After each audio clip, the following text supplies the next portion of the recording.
Apa itu lingkaran? Lingkaran merupakan kurva tertutup sederhana yang merupakan tempat kedudukan titik-titik yang berjarak sama terhadap suatu titik tertentu. Atau dengan kata lain, lingkaran itu adalah kumpulan titik-titik tertentu yang berjaraknya sama sehingga membentuk suatu kurva tertutup. Nah, terlihat pada gambar di samping yang merupakan bentuk dari lingkaran itu, titik-titik yang membentuk suatu kurva tertutup. Selain kumpulan titik-titik yang berjarak sama, lingkaran itu terdapat unsur-unsurnya loh. Yang pertama itu tentu saja ada titik pusat, kedua ada jari-jari, tali busur, apotema, juring, busur, dan tembereng seperti pada gambar. Nah, selanjutnya saya akan menjelaskan sedikit mengenai unsur-unsur lingkaran tadi. Yang pertama adalah titik pusat. Nah, titik pusat lingkaran itu adalah titik yang terletak pada tengah-tengah lingkaran. Pada gambar di samping saya, teman-teman dapat melihat titik berwarna biru. Nah, itu merupakan titik pusat lingkaran adalah jari-jari dan diameter. Nah, jari-jari itu adalah garis lurus yang menghubungkan titik pusat dengan lingkaran. Nah, teman-teman dapat melihat pada animasi di atas saya ini, di mana yang bergerak itu adalah jari-jarinya, dan jari-jari itu biasanya dilambangkan dengan huruf R. Nah, selanjutnya ada diameter. Nah, diameter ini adalah tali busur terbesar yang panjangnya adalah 2 kali jari-jari. Jadi, panjangnya adalah 2 kali jari-jari. Diameter ini membagi lingkaran sama luasnya. Nah, selanjutnya itu ada tali busur dan busur. Nah, pertama itu ada tali busur. Tali busur itu adalah garis lurus di dalam lingkaran yang memotong lingkaran pada 2 titik yang berbeda. Nah, teman-teman dapat melihat sebuah gambar lingkaran di samping saya, itu ada titik A dan B, itu membentuk suatu garis. Nah, garis itulah yang disebut tali busur. Nah, selanjutnya ada busur. Busur itu adalah garis lengkung baik terbuka maupun tertutup yang berhimpitan dengan lingkaran. Nah, pada gambar ini busurnya adalah dari titik A ke C. Selanjutnya ada apotema. Apotema adalah garis terpendek antara titik pusat dan tali busur. Nah, pada gambar di sini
yang dinamakan juring.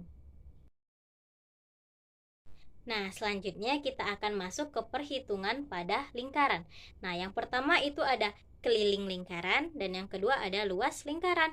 Nah, rumus keliling lingkaran itu ada dua. Yang pertama, K sama dengan pi D atau K sama dengan 2 pi kali R. Nah, di mana K itu adalah simbol keliling sama dengan pi itu nilainya 22/7 atau 3,14 dan D itu sama dengan diameter. Sedangkan yang satu lagi K sama dengan 2 pi R, di mana 2 dikali pi tadi adalah 3,14 dan 22/7 dan R itu adalah jari-jarinya. Nah, selanjutnya adalah rumus luas lingkaran. Nah, untuk mencari luas lingkaran lagi-lagi juga ada dua cara loh.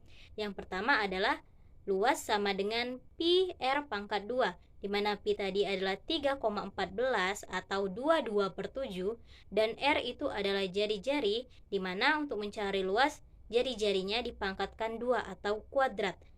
Yang kedua adalah luas sama dengan 1/4 pi D pangkat 2, di mana pi tadi adalah 3,14 atau 22/7 dan D adalah diameter, di mana diameternya untuk mencari luas adalah dipangkatkan 2 atau diameter dikali diameter.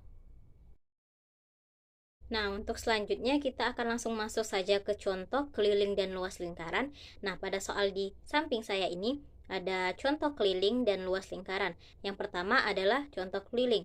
Hitunglah keliling lingkaran jika diketahui diameter 14 cm. Nah, di sini diketahui diameternya, maka kita akan menggunakannya rumus pertama, di mana diameternya adalah 14, sehingga K sama dengan pi kali D atau pi dikali diameter. Nah, di sini kita menggunakan pi-nya 22/7 dikali 14 cm. Nah, kenapa menggunakan 22/7?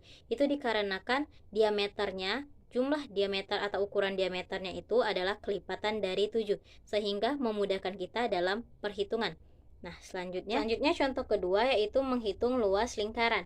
Nah, soalnya adalah hitunglah luas lingkaran jika jari-jarinya adalah 8 cm. Nah, pada soal kali ini diketahuinya adalah jari-jari. Jadi kita dapat menggunakan rumus luas lingkaran yang pertama, di mana rumusnya adalah L sama dengan pi R pangkat 2. Nah, jadi di sini menggunakan pi-nya adalah 3,14 dikali 8 jari-jarinya, 8 pangkat 2. Nah, jadi ketika kita menyelesaikannya, 3,14 dikali 64 itu akan mendapatkan hasil 200,96. Nah, jadi luas lingkarannya adalah 200,96 cm pangkat 2.